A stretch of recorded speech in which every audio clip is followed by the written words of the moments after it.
alagaan mo lang sila, Choco. Siyang taga sa wife mo ay nag-aaway. Anong nangyari?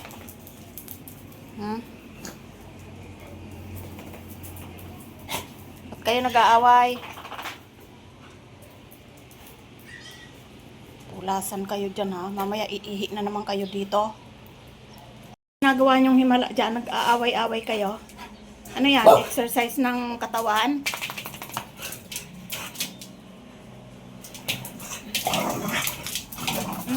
Sige.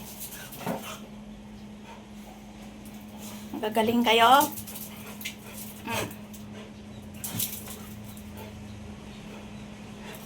Ano yan? Exercise? Mamaya may pikon dyan, ha? Wala, magdudugpod kayo ngayon. Hindi nyo cheat day. Dugpod kayo ngayon, Pungge.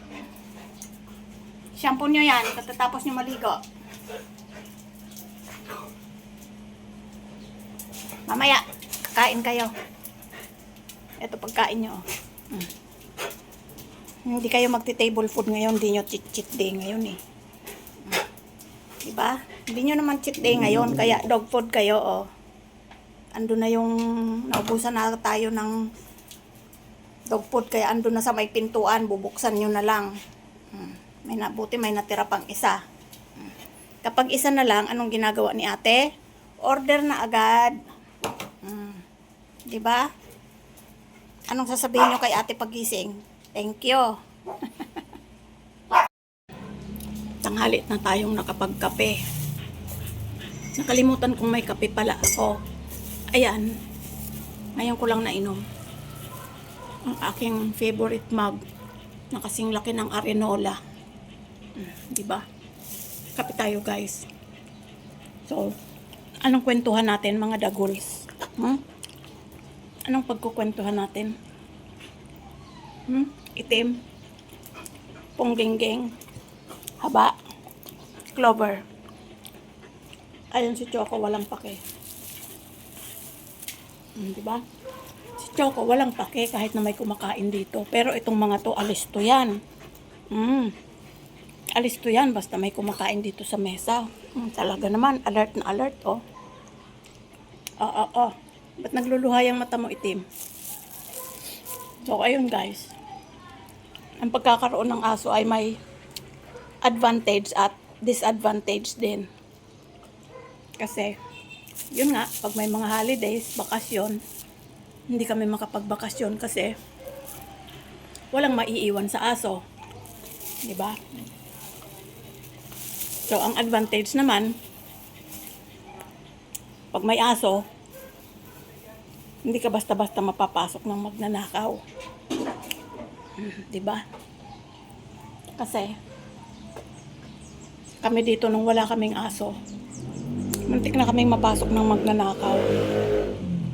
Binubutas na yung screen namin para mabuksan yung lock. Buti na lang nagising ako kasi wala akong pasok nung time na yun. Nakalib ako dahil may sakit ako. Yun. Akala ko, nananaginip ako na may naglalarong bata. Yun pala, may nagbubukas na ng pintuan namin. So, simula no, nagkaroon na ako ng nervyos. Hindi na ako natutulog sa kwarto. Dito na ako natutulog sa sala lagi. Feeling ko ako na ang gwardiya. Diba, Punggi? Kasi parang pakiramdam ko, lagi kaming papasukin. Parang nagka-nervyos na ako. Yun. Kaya, yun ang advantage ng merong aso. Marami namang advantage na may aso kasi masaya naman. Katulad nila, oh. Mga nag-aabang lang yan. Hindi rin marunong sumama ang loob ng mga yan. Kahit na wala kang pasalubong pag-aalis ka. Sasalubong at sasalubong pa rin yung mga yan. Kaya, okay na sa akin na may aso. Yun nga lang, talagang bahay ka lang. Hindi ka pwedeng mawala ng mga 2 days, 3 days. Kasi walang bantay sa aso. Ba't mo ako sinisingahan? Itim-tim. Kaya, yun, ang kaibahan. Mag-alaga ng aso para may bantay. pero hindi makaalis kasi walang bantay ang aso. So, yun lang ang mga advantage ng may aso, may bantay. Hindi ka basta-basta mapapasok ng magnanakaw. Not unless lasunin yung mga yan dito sa loob ng bahay. O, di ba? Wala naman sigurong gagawa ng ganyan kasi dito lang yan sa loob, hindi yan lumalabas eh. So, ang disadvantage naman, yun nga, bukod sa hindi ka makapagbakasyon ng medyo tagal-tagal, mga 1 week, ganon, yaman no, 1 week bakasyon, joke lang, eh, magastos din. Una, gagamutin mo kapag may sakit, may mga maintenance yan, yan. Maintenance sa mga galis-galis kasi prone sa galis ang mga yan oh, allergy sa manok. So, para hindi sila kamot ng kamot, ay meron silang maintenance. Ngayon, magastos. Pagkain, di ba? Pabet pag may sakit. Pabet pag may sakit, tapos, ano pa, itim. Yung mga treats. Mga yearly vaccines like, ano ba taon-taonin yung vaccine?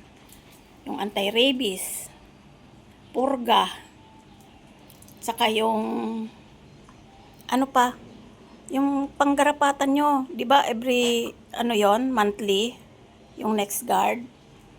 Kaya kahit marami kaming aso dito guys, wala kaming garapata. Ganon. Pero, yun nga, magastos din ang may aso. Kahit na aspin ang mga aso namin, may isa lang kaming purebred. Ayan si Choco. Pero dito guys, ayan o. Inom na, inom na.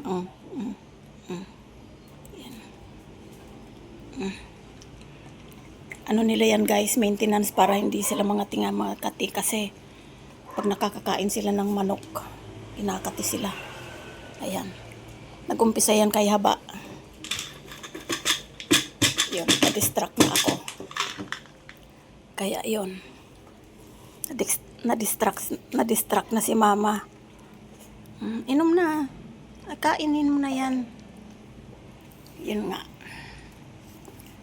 Pero masaya ang may aso. Yun nga lang, magastos. Pero yung saya naman na binibigay ng mga yan, oh, kahit ganyan yan, eh hindi naman mababayaran ng kahit anumang gastos yon. Tapos, pag nag-aso tayo, lifetime commitment yan. Dito sa bahay guys, baliktad. Itong mga aspin na ito, talagang kumakain ng dog food yan. Pero ito, mas prefer niya ang table food. Pero hindi ko tolerate yon kasi pangit naman yon kung puro table food. Minsan-minsan lang may cheat day sila kasi baka nga ma-allergy. Favorite nila, chimken. Yan, chimken. Choco, gusto mong chimken? Chimken gusto mo? Ay, gusto ng chimken. O, ayan o, baliktad na kami dito. Shh, huwag ka maingay, natutulog pa si ate. Ang kumakain dito ng table food ay itong bulilit. Ayan. See, tinapay yan. Itong mga to, nakadelata yan, Brit. No, minsan, ano pa? Ano pang kinakain nyo? Mga naka-wet food yan. Nakikita nyo naman siguro yung mga ina-unbox namin. Talaga naman. Mga juicy pa yan. Pag walang ulam, kunyari kakain, walang ulam, naku, hindi yan kakain. Kaya magastos ang may aso talaga. Pero yung service naman nila ay sulit naman. Kasi nga, mula nung nagkaroon kami ng aso dito guys, wala nang nagtatangka na magbukas-bukas ng pinto namin. Kasi, andyan pa lang sila sa pintuan. Pagbukas pa lang ng gate, nagkakahula na yan. Kahula na yan ng wanto sawa. Lalo na yan si Clover ito. Nako, ang lakas ng boses niyan. Kahit ganyan yan, papayat-payat. Hindi talaga to tumataba guys, kahit kailan. Nung pinabet nga namin to nung tuta pa. Sabi nung doktor pinakakain nyo ba yan? Sabi ko, oo naman. Talagang ganyan na yan. Yan si Clover guys, ay ampo namin yan. Nasa 8 years old na yan. Yan. Kasi yung aming senior na si Axel ay wala na, patay na. kang talon ng talon. Para kang kanggaro ha. Tumigil ka, natutulog pa si ate. Huwag kang maingay, magagalit yun. Puyat yun. Sige, pag hindi nakapagtrabaho si ate nyo, wala kayong dog food. Yan. So, ito siya ba guys, ay gumaling na yung kanyang galis. Ayan, magaling na yung kanyang galis. Kaso nga lang, minsan-minsan, sumusumpong pa rin yung kati pagka, halimbawa, nakatikim ng malansa, manok, ganyan. Kaya, hindi na kami nagpapakain ng manok. Pati kami guys, madalang na rin kumain ng manok. Damay-damay na lahat. So, ayan. Tapos na silang painumin. Meron pa ako nito, panglinis ng kanilang tenga. Yan. Hindi ako nawawalan yan. Yung mga pangunahing pangangailangan sa alaga nating aso ay hindi tayo dapat nawawalan. Lalo na yung dextrose powder. Kailangan yun kasi pag kami nagsuka o kaya kung ano man, pinapainom ko kaagad sila. Ito yun guys, oh.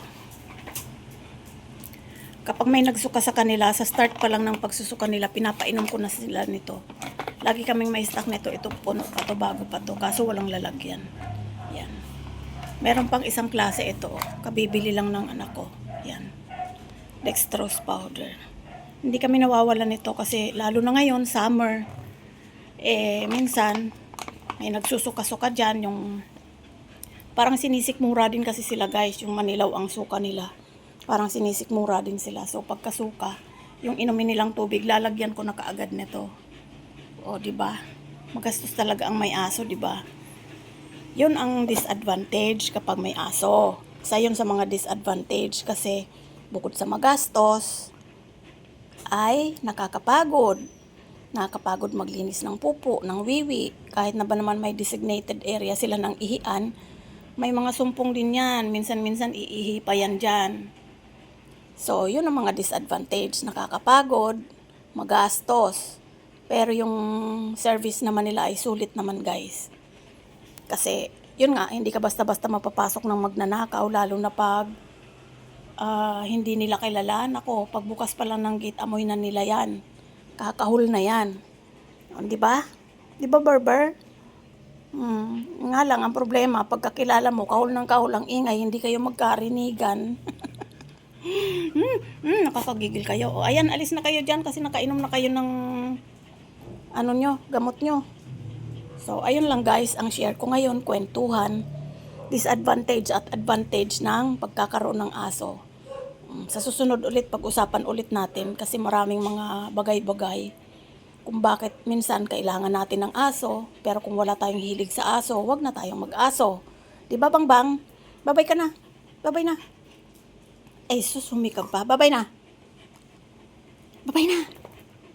Babay na. Oh, di ba? Babay na daw po. Isa pa. Isa pa. Isa pa. Ayun. So, babay na guys.